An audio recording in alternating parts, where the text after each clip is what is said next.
দূর থেকে একটা পাথরের কণা লইয়া নবীজির দিকে লক্ষ্য করে ডিল মারছে। নিষ্ঠুর আবু জাহেলের পাথরের ডিল আস্তে আস্তে নবীজির এই কপালের ডাইন পাশে চুলের গোড়াটা বরাবর পাথর আইসা ঠাস করে লাগছে। মাথা এইভাবে লম্বা হইয়া দুই ভাগ হয়ে গেছে। নবী আমার চাপাইয়া ধরেছে, চোখের পানি ছেড়ে ছেড়ে কাঁদতেছে, মাবুদ কেন গো আমার এইভাবে পাথর মারলো? কে মারলো? ব্যক্তিটা কে? আমি কি করেছিলাম? আবু জাহেল দূরে দাঁড়াইয়া হাসে। আমার নবী কান্দে, চাচা কেন গো এইভাবে আমারে মেরেছো? আমি কি কষ্ট তোমারে দিয়েছিলাম? আবু জাহেল খিলখিল করে হাসতে হাসতে বাড়িতে চলে গেল। আমার নবী কই যাবে? মা নাই রে, বাবা নাই রে। নবীজি মাথায় হাত দিয়ে চাপাইয়া ধরে রক্ত মুবারক জর্জর করে পড়তেছে। কানতে কানতে পাহাড়ের পর পাহাড় পার হইয়া নিরিবিলি বাবলা কাটার জঙ্গলের মধ্যে বসে বসে উম্মতি উম্মতি বলে কান্দে। আবু জাহেল বাড়িতে চলে যায়।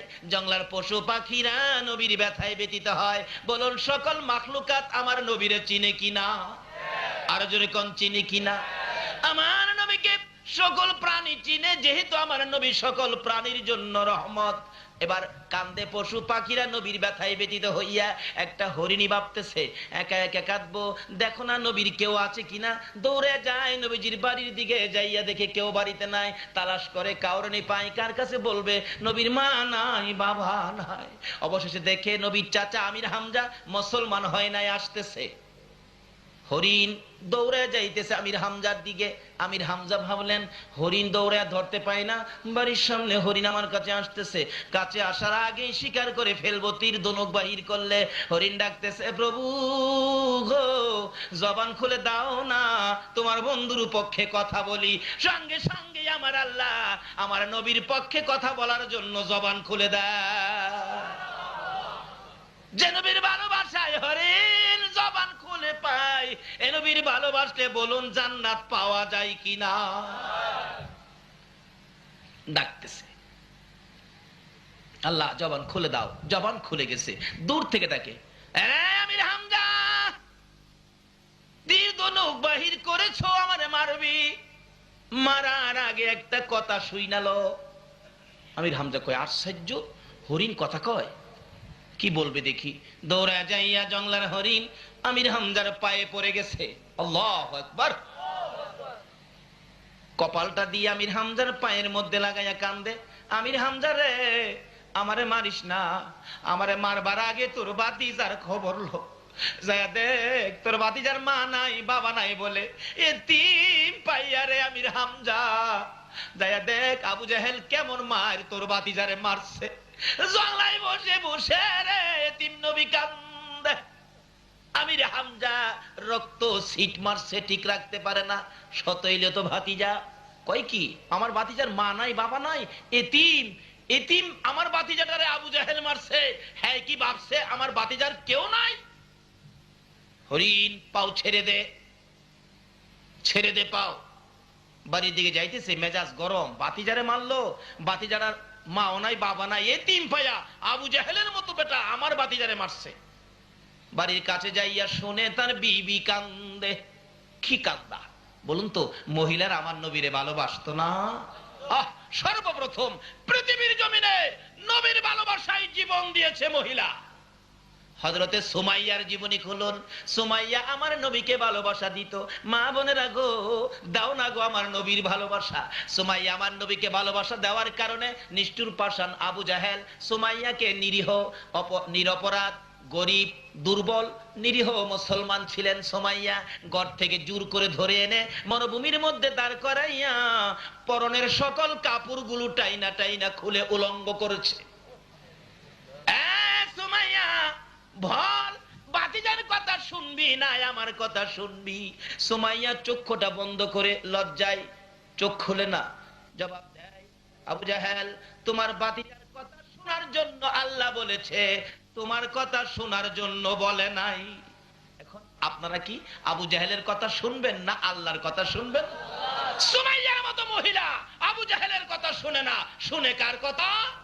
কেন আল্লাহ বলেছে ওমাই ইউতির রাসূলা ফাকাদ আতা আল্লাহ, তোমরা আমার এই নবীর কথাগুলি মানো তাইলেই হবে আমি আল্লাহর কথা মানা। তো মহিলা হইয়া আল্লাহর কথা মানে, চোখ বন্ধ। আবু জাহাল, তোর ভাতিজার কথা শোনার জন্য আমার আল্লাহ বলেছে, তোমার কথা শোনার জন্য বলে নাই। আবু জাহেল রাগ হয়ে গেছে, এত বড় কথা আমার মুখে মুখে, দাঁড়াও আসতেছি। হাজার হাজার লোকজন চারদিকে দাঁড়িয়ে আছে, সুমাইয়া উলঙ্গ। আবু জাহেল ডাকে, আয় কে দেখবি। সুমাইয়া চোখের পানি ছেড়ে ছেড়ে ডাকে, প্রভু।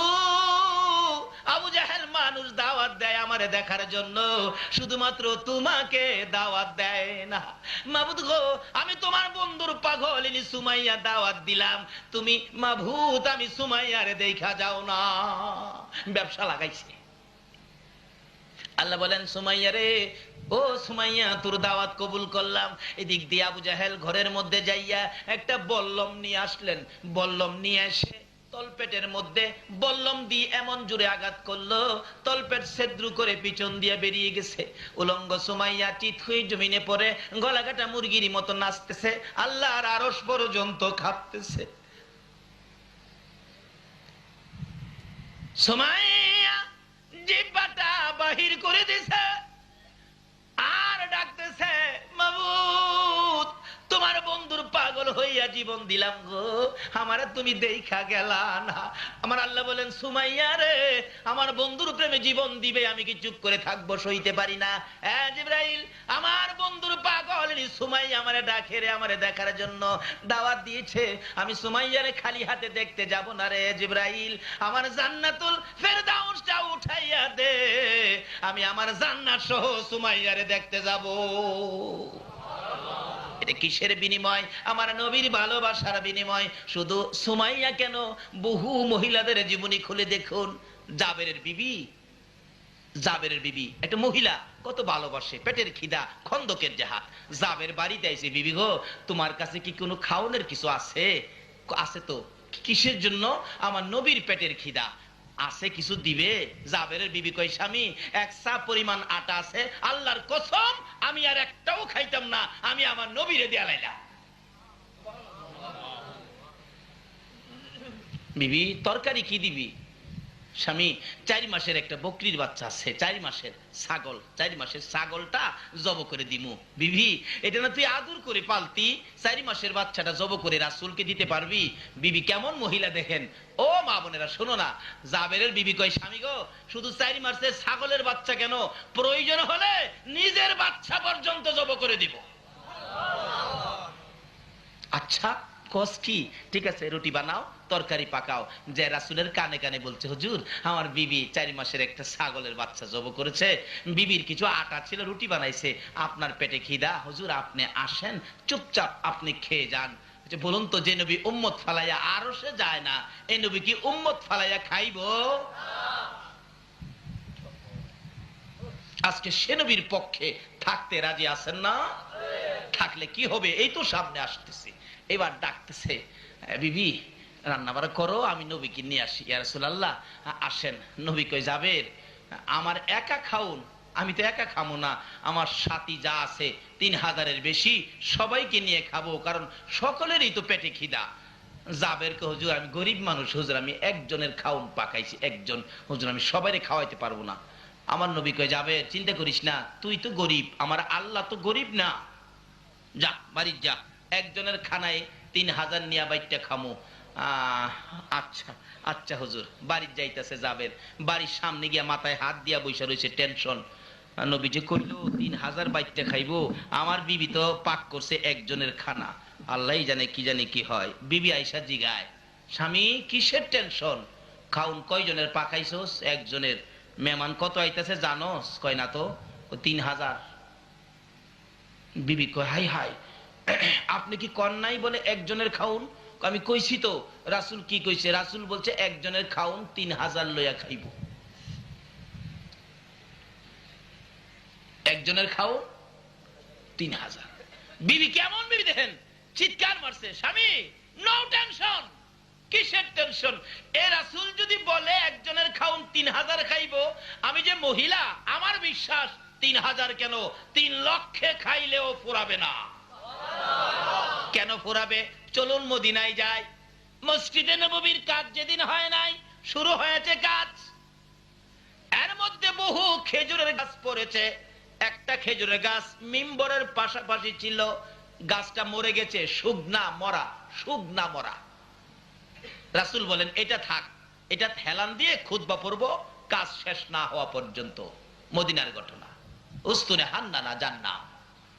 খুতবা পরে মিম্বর, বাকি সব কাজ কমপ্লিট হলে রাসূল বলেন এটা আর দরকার নাই, গাছটা কেটে ফেলে দিলেন। শুকনা গাছ মরে গেছে। জুমার দিন খুতবা দিবে নবী, কে যেন কান্দে এতিমের মতো। নবী বলেন সাহাবীরা রে দেখ কে কান্দে, আমার মায়া মায়া লাগে। সাহাবীরা বলেন হুজুর কেউ তো কাঁদে না, সব তো হাসি খুশি দেখা যায়, আপনি নবীরে পাইলে সবাই তো খুশি। বলেন কি কান্দে? কে কান্দে? যাইয়া দেখে শুকনা খেজুরের গাছ কান্দে। আল্লাহু আকবার। হুজুর আশ্চর্য, শুকনা মরা খেজুরের গাছ উস্তুনে হান্নানা কান্দে। আমার নবী বলেন কই? ওই তো, হে উস্তুনে হান্নানা, তুমি তো মৃত, শুকায়া গেছো, লাকড়ির সমতুল্য, তুমি কাঁদো কিভাবে? মৃত খেজুরের গাছ জবাব দেন, হুজুর আমি আপনার ভালোবাসার প্রাণ নিয়া কান্দি। যে নবীর ভালোবাসায় মৃত ঘাস কাঁদতে পারে, বলুন এই নবীর ভালোবাসায় জীবনে কে কতটুকুন করেছেন? ভালোবাসা ব্যতীত নামাজ পড়তে পারেন, কাজ হবে না, রোজা রাখতে পারেন, কাজ হবে না, হাজী হইতে পারেন, কাজ হবে না, মক্কা মদিনার ইমাম সাহেব যদি হও, নবীর ভালোবাসা ব্যতীত আমার আল্লাহ পাওয়া যায় না।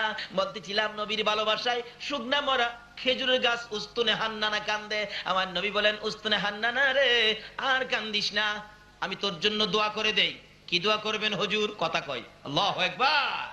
আমি দোয়া করে দিলে কিয়ামত পর্যন্ত একটা জীবিত খেজুরের গাছ হয়ে যাবি। নবীর দোয়াই হবে কি না? হুজুর এই দোয়া চাই না।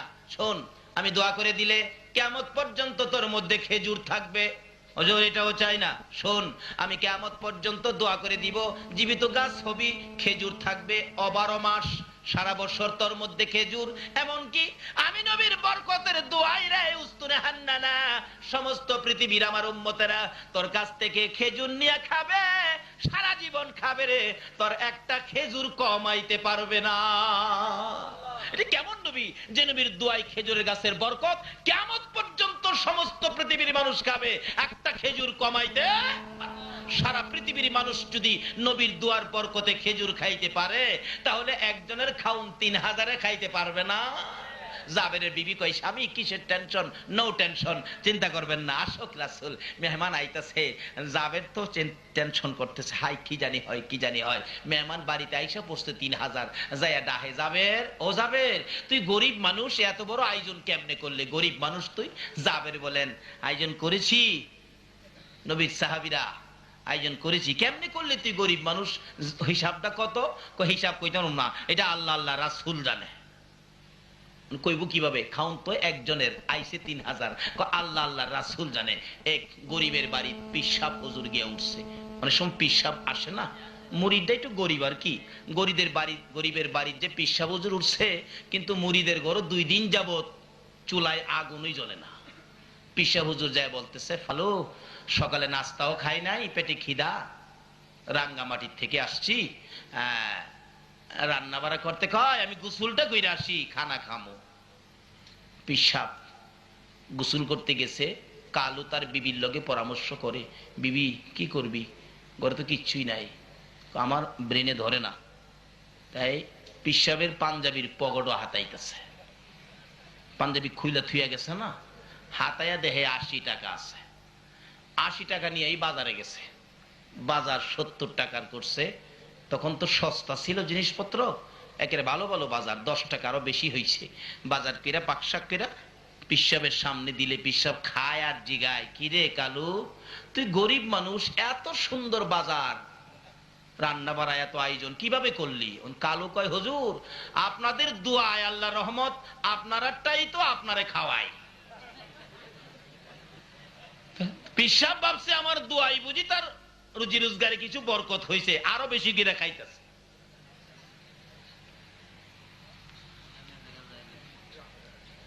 বাড়ি অলনি ভাবছে হুজুর খায়া থাকলে কিছু তরকারি আমরা খামুনে, বরকটটা খামুনে।